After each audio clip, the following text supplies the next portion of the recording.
ஏனுங்க மாமா, நான் வேலைக்கு போலான்னு இருக்கிறேன், நீங்க என்ன நினைக்கிறீங்க? உன்னையெல்லாம் அடிச்சு வேலைக்கு அனுப்புனா கூட நீ எல்லாம் போக மாட்ட. சொகமா வீட்டில் உட்காந்து சாப்பிட்டவ வேலைக்கு எப்படி போவ? மாமா மாமா, காது கேக்குதா இல்லையா? பார்த்தா நல்ல முயற்சிதா. போய் வேணா பாரு. வேலை நல்லபடியா இருந்துச்சுன்னா மாச வருமானம் வீட்டுக்கு வரும்ல.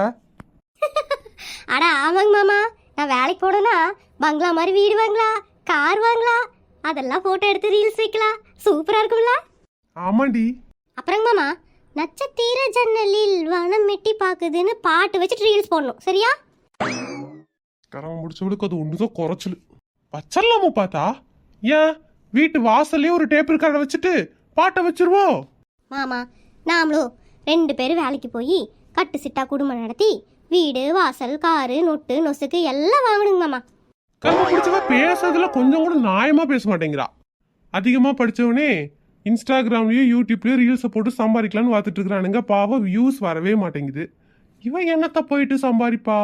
அது வீடு வாசல் காரெல்லாம் வாங்குற அளவுக்கு. மாமா, ரொம்ப நேரமா வாய் திறந்துட்டே இருக்கீங்க. கொசு உள்ள போயிர போது வாயை மூடுங்க. என்ன யோசனையாவே இருக்கீங்க?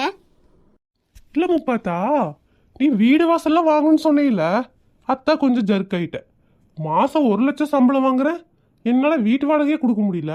நீ எப்படி முப்பாத்தா இந்த மாதிரி பிளான் எல்லாம் பண்ற? ஐயோ, இவ்வளோ நேரம் நான் பேசிட்டு இருக்கிறது உண்மை நினைச்சிட்டீங்களா? இதெல்லாம் ஒரு கண்டென்ட்டா ரெடி பண்ணி வீடியோ போட்டா எப்படி இருக்கும்னு யோசிச்சுட்டு இருக்கிறேங்க மாமா. அத்தான் உங்ககிட்ட பேசினேன்.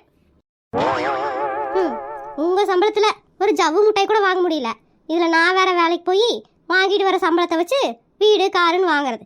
எனக்கு மாமா காமெடி பண்றதுக்கு ஒரு அளவில்ல. அடிப்பாவி, பேசுறதெல்லாம் பேசிட்டு என்னைய காமெடி பண்றேன்னு சொல்லிட்டு போறா.